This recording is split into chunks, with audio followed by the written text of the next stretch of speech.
संयुक्त राज्य अमेरिका और यूरोपीय सहयोगी रूसी तेल के आयात पर प्रतिबंध लगाने की तैयारी में है।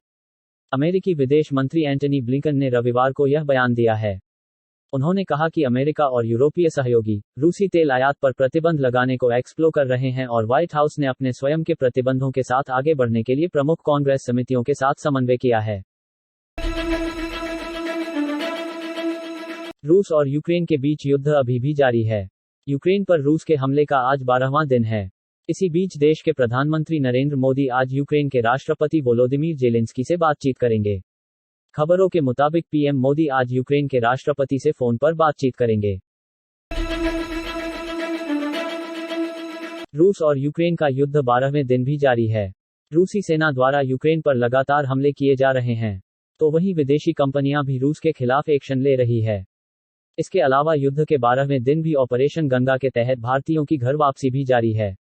उधर उत्तर प्रदेश में 7वें और अंतिम चरण का मतदान सुबह 7 बजे से जारी है। 9 जिलों के 54 विधानसभा क्षेत्रों में मतदाता पोलिंग बूथ पर वोटिंग के लिए पहुंच रहे हैं। विधानसभा चुनाव के आखिरी चरण में वाराणसी, जौनपुर, गाजीपुर, चंदौली, आजमगढ़, मऊ, मिर्जापुर, सोनभद्र और भदोही की 54 सीटों पर मतदान हो रहा है। यूक्रेन से भारतीय नागरिकों को निकालने के लिए ऑपरेशन गंगा अब निर्णायक मोड़ पर है।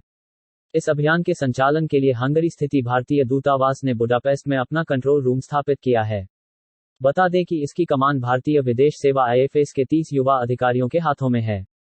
बुडापेस्ट में होटल के एक छोटे कमरे में स्थापित इस कंट्रोल रूम से आईएफएस अफसर लगभग 150 से ज्यादा स्वयंसेवक और टेक्निकल टीम के साथ दिन रात काम कर रहे हैं।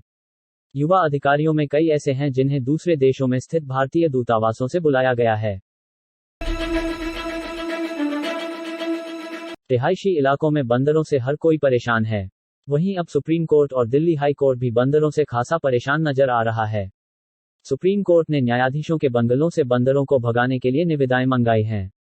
बता दें कि सुप्रीम कोर्ट और दिल्ली हाई कोर्ट ने औपचारिक रूप से इससे निजात पाने की कोशिश शुरू की है। सुप्रीम कोर्ट ने न्यायाधीशों के बंगलों से बंदर भगाने के लिए निविदाएं आमंत्रित की है। दिल्ली हाई कोर्ट ने सर्कुलर निकाला है, जिसमें अदालत परिसर में बंदरों को खाना खिलाने की मनाही की गई है। फिलिस्तीन में भारतीय राजदूत मुकुल आर्य का रविवार को निधन हो गया है। उनका शव रामला स्थित भारतीय दूतावास में मिला है। विदेश मंत्री एस जयशंकर ने मुकुल आर्य के निधन पर शोक जताया है।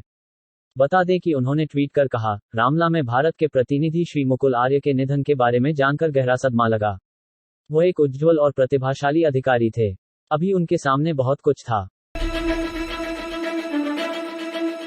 यूक्रेन पर रूसी हमले के बाद चलाए जा रहे ऑपरेशन गंगा के तहत अब तक 76 उड़ानों से 15,920 से ज्यादा भारतीयों को वापस लाया जा चुका है।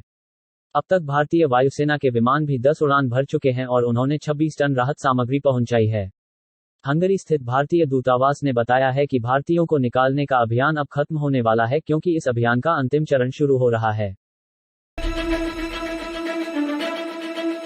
ऑपरेशन गंगा अभियान का अंतिम चरण शुरू हो चुका है।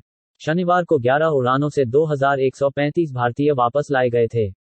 वहीं अब सोमवार को जाने वाली उड़ानों से 1500 भारतीयों को वापस लाया जाएगा। हंगरी स्थित भारतीय दूतावास ने बताया है कि भारतीयों को निकालने का अभियान अब खत्म होने वाला है, क्योंकि इस अभियान का अंतिम चरण शुरू हो रहा है।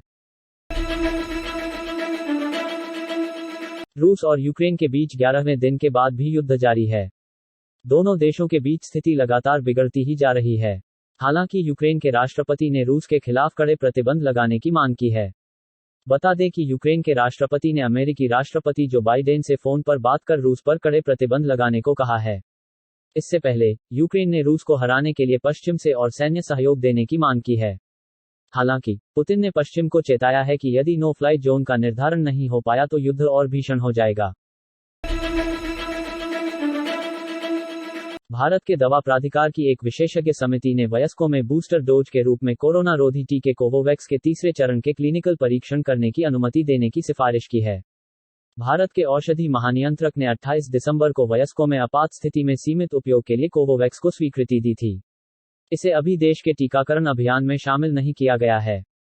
खबरों के अनुसार सीरम इंस्टीट्यूट ऑफ इंडिया में सरकार और नियामक मामलों के निदेशक प्रकाश कुमार सिंह ने फरवरी में डीसीजीआई को एक अर्जी दी थी जिसमें कोवोवैक्स की सुरक्षा और प्रतिरक्षात्मकता का मूल्यांकन करने के लिए उन लोगों को बूस्टर डोज देकर इसके तीसरे चरण के नियंत्रित अध्ययन के लिए मंजूरी मांगी थी, जिन्होंने कम से कम 3 महीने पहले कोविशील्ड या कोवैक्सीन का टीका लगाया हो।